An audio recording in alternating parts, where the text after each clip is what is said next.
हॉटेलसारखी एकदम परफेक्ट अशी हैदराबादी दम बिर्याणी कशी करायची ते बघणार आहोत। स्टेप बाय स्टेप सर्व टिप्स सांगितलेल्या आहेत, जेणेकरून आपली जी बिर्याणी आहे मऊ आणि मोकळी होईल। नमस्कार, टेस्ट आणि बेस्ट मध्ये तुम्हा सर्वांचं स्वागत आहे। तर आज आपण हैदराबादी दम बिर्याणी कशी करायची ते बघणार आहोत। चला तर मग व्हिडिओला सुरुवात करूया। तर सर्वात आधी एक मोठं पातेलं घ्यायचंय, त्याच्यामध्ये 4 ग्लास मी पाणी वापरते, म्हणजे 1 लिटर पाणी आहे। हे पाण्याचं प्रमाण तांदळानुसार कमी जास्त होऊ शकतं। 2 दालचिनी, 2 तमालपत्री, काळे मिरे, लवंग, शहाजिरे आणि विलायची घेतलेले आहेत 2। याच्यामध्ये 1 चमचा मीठ टाकलेला आहे। 1 मोठा चमच्याने 1च चमचा तेलाचा वापर करायचा आहे। पाणी उकळी येते तोपर्यंत आपण 4 ग्लास पाणी घेतलंय, त्याच्यासाठी 4 वाटी तांदूळ घेतलेला आहे, म्हणजे अर्धा किलो तांदूळ। अशा प्रकारे बासमती तांदळाचा वापर केलेला आहे। एकदम जे बिर्याणीसाठी वापरला जातो त्याच तांदळाचा वापर करायचा आहे। तर हे स्वच्छ धुवून घेतलेलं आहे 2 ते 3 पाण्याने। अर्धा किलो तांदळासाठी 1 लिटर पाण्याचा वापर करायचा आहे। तर पाण्याला उकळी आल्यानंतरच आपल्याला हे तांदूळ यामध्ये टाकायचे आहे। तांदूळ टाकल्यानंतर ना सर्व मिक्स करूया आणि आपल्याला गॅस मीडियम वरती करून हा भात शिजवून घ्यायचा आहे। पूर्णपणे आपल्याला एकदम जास्त शिजवायचं नाही, अर्धा कच्चा असं शिजवून घ्यायचंय। तर जवळपास इथं 10 मिनिटं तरी झालेले आहेत। मीडियम गॅस करून मी हा भात शिजवून घेतलेला आहे। तर बघू शकता थोडासा अर्धा कच्चा हा भात शिजवून घेतलेला आहे। तर आपल्याला यामधलं राहिलेलं पूर्णपणे पाणी काढायचं आहे। या ठिकाणी एक मोठं बाउल घेतलंय, त्याच्यावरती मी इथं ठेवायला चाळण घेतलेली आहे। तर झाऱ्याच्या साहाय्याने थोडं थोडं आपण हा भात जो आहे तो याच्यामध्ये काढून घ्यायचा आहे। तर अशा प्रकारे पूर्ण जे आपला भात शिजवून घेतला होता तो काढून घेतलेला आहे। तर आता हे साईडला ठेवूया। तर आता आपला भात शिजवून झालेला आहे। तर आता कांदा तळण्यासाठी मी 3 चमचे मोठ्या चमच्याने तेल घेतलंय। 5 कांदे मीडियम साईजचे एकदम पातळ उभे चिरून घेतलेले आहेत, ते टाकूया। आणि आपल्याला गॅस मीडियम करूनच हे कांदे तेलामध्ये परतून घ्यायचे। पूर्णपणे कलर चेंज व्हायला पाहिजे आणि थोडीशी कुरकुरीत व्हायला पाहिजे। अशा प्रकारे हा कांदा आपल्याला तळून घ्यायचा आहे। जेवढं तुम्ही कांदा जास्त तळचाल तेवढं बिर्याणी मोकळी होईल। तर अशा प्रकारे मी सर्व कांदा इथं तेलामध्ये तळून घेतलेला आहे। बघू शकता कलर पूर्णपणे चेंज झालेला आहे। तेल यामधलं नितळूनच आपल्याला हे साईडला काढून घ्यायचंय। तर अशा प्रकारे मी सर्व कांदा साईडला काढून घेतलाय। आता बिर्याणी करण्यासाठी त्याच्यासाठी काही मसाले वापरणार आहोत। दालचिनी, लवंग, काळे मिरे, शहाजिरे आणि तमालपत्री घेतलेले आहेत। मी खाली साहित्य डिस्क्रिप्शन बॉक्समध्ये पण देते, एकदा नक्की चेक करा, जेणेकरून तुम्हाला रेसिपी करताना इझी जाईल।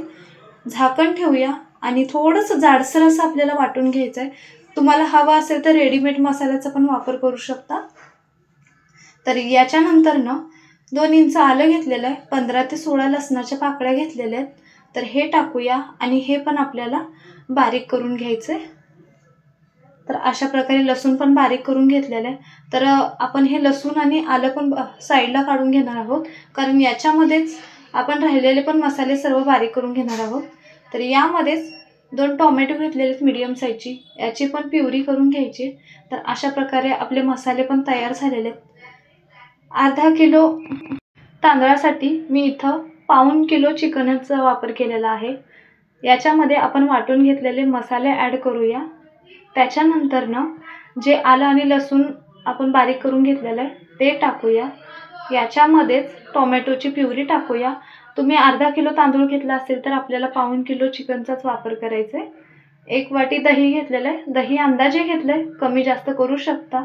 या ठिकाणी मी इथं 5 चमचे गरम मसाला वापरलेला आहे। हवईचा जो गरम मसाला येतो त्या मसाल्याचा वापर केलेला आहे, जेणेकरून त्यामध्ये चक्री फूल, तमालपत्री वगैरे सर्व मसाले असतात। तुम्ही इतर कोणत्याही ब्रँडचा किंवा घरामध्ये पण तयार केलेल्या मसाल्याचा वापर करू शकता। त्याच्यानंतर 1 चमचा काळं तिखट, 1 चमचा लाल तिखट, अर्धा चमचा हळद टाकूया। चवीनुसार मीठ टाकायचं आहे। ऑलरेडी आपण भातामध्ये 1 चमचा मीठ टाकलेलं आहे, त्याच्यामुळे इथं मी 2 चमचे मिठाचा वापर केलेला आहे। याच्यामध्येच 1 वाटी कोथिंबीर स्वच्छ धुवून बारीक चिरून घेतलेली आहे। पुदिना घेतलेला आहे अर्धी वाटी। पुदिना ऑप्शनल आहे, पण याच्याने चव खूप छान लागते, त्यामुळे मी म्हणेन की तुम्ही पुदिनाचा वापर नक्की करा। 2 हिरवी मिरची घेतलेल्या आहेत ते टाकूया। त्याच्यानंतर ना मी इथं 3 चमचे तुपाचा वापर केलेला आहे। तुपाच्या ऐवजी बटरचा वापर केला तरीही चालेल किंवा नाही केला तरी चालेल, पण याच्याने टेस्ट खूप छान येते, त्यामुळे मी इथं तुपाचा वापर केला आहे। सर्व जो मसाला आहे तो चिकनला लावून घ्यायचा आहे, व्यवस्थित असं मिक्स करून घेऊया। तुम्हाला एखादा मसाला कमी जास्त करायचा तर करू शकता. तर याच्यावरती प्लेट झाकूया आणि मी हे फ्रीजमध्ये 1 तासभर तरी मॅगिनेट करण्यासाठी ठेवते. तुम्हाला हवा असेल तर नॉर्मल रूम टेम्परेचरवरती ठेवला तरीही चालेल. तर जवळपास 1 तास झालेला आहे. व्यवस्थित असा मसाला सर्व चिकनला लागला गेलेला आहे. तर आपण आता हे फोडणी द्यायला घेऊया. फोडणी देण्यासाठी एक मोठं पातेलं ठेवलं आहे. याच्यामध्ये मोठ्या चमच्यानेच 4 चमचे तेलाचा वापर करते. याच्यामध्ये आपण जो चिकनला मसाला लावून घेतला आहे तो टाकूया. स्टेप बाय स्टेप मी सर्व साहित्य आणि कृती सांगितलेली आहे, त्याच्यामुळे तुम्हाला इझिली समजून जाईल. सर्व मिक्स करून घेऊया.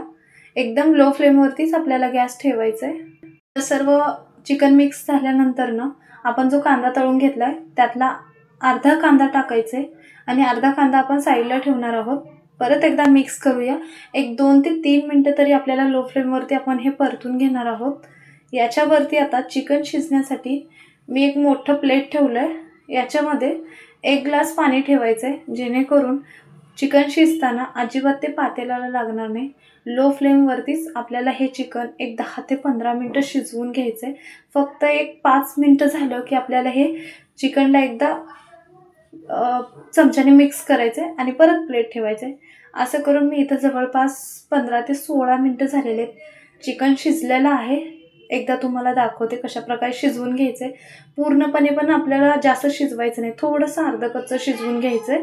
तर अशा प्रकारे चिकन शिजलेलं आहे. आपलं चिकन शिजलं गेलेलं आहे. त्याच्यामध्ये आपण जो भात काढून ठेवला होता तो यामध्ये थोडा थोडा ॲड करून पूर्णपणे सर्व साईडने पसरून घ्यायचं आहे. तर अशा प्रकारे सर्व साईडने आपण हे जो भात शिजवून घेतलेला आहे तो टाकूया. जो भात आहे तो टाकल्यानंतर मी गॅस बंद केला आहे 1-2 मिनटासाठी. त्याच्यानंतर ना वरून कांदा टाकूया अशा प्रकारे. तर हे सर्व टाकताना ना अजिबात आपला जो चिकन आहे तो पातेल्याला लागणार नाही, त्याच्यामुळे गॅस बंद करायचा आहे. त्याच्यानंतर ना कोथिंबीर टाकूया. कोथिंबीर शक्यतो तर थोडी जास्तच टाकायची. यावेळेस पण तुम्ही पुदिनाचा वापर केला तरी चालेल. त्याच्यानंतर ना अर्धा चमचा ऑरेंज कलरचा फूड कलर घेतलेला आहे. 3 चमचे पाणी घेतलं आहे. आवडीनुसार कोणत्याही कलरचा वापर करू शकता. याच्यामध्येच परत एकदा आपण 3 चमचे तुपाचा वापर करते. लास्ट स्टेजला तुम्हाला बटरचा वापर केला तरी चालेल, अजून जरा फ्लेवरला खूप छान लागेल. तर दम देण्यासाठी या ठिकाणी मी थोडीशी इथं कणिक मळून घेतलेली आहे, म्हणजे पीठ मळून घेतलेलं आहे. तर अशा प्रकारे एकदम पातळ करायचं आहे आणि पूर्ण पातेल्याला असं गोल लावून घ्यायचं आहे. होता होईल तेवढं जास्त असं पातळ करायचं आहे आणि सर्व साईडने पसरवून घ्यायचं आहे. अशा प्रकारे हे सर्व गोल असं लावून घेतलेलं आहे मी इथं.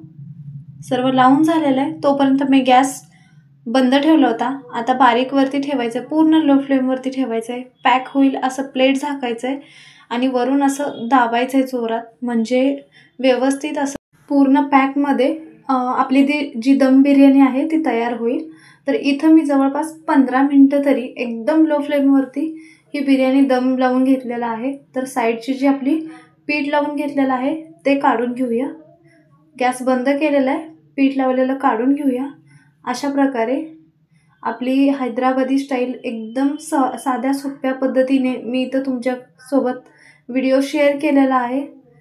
स्टेप बाय स्टेप सगळी कृती सांगितलेली आहे. इथं सर्व मिक्स केलं आहे. तुम्हाला हवा असेल तर तसंच व्हाईट आणि खालच्या साईडने चिकन वगैरे असलेलं ठेवला तरीही चालेल. तर हे प्लेटमध्ये काढून घेऊया. एकदम कलर टेक्स्चर वगैरे बघू शकता. व्हिडिओ जर आवडला तर नक्की लाईक, शेअर आणि सबस्क्राईब करा.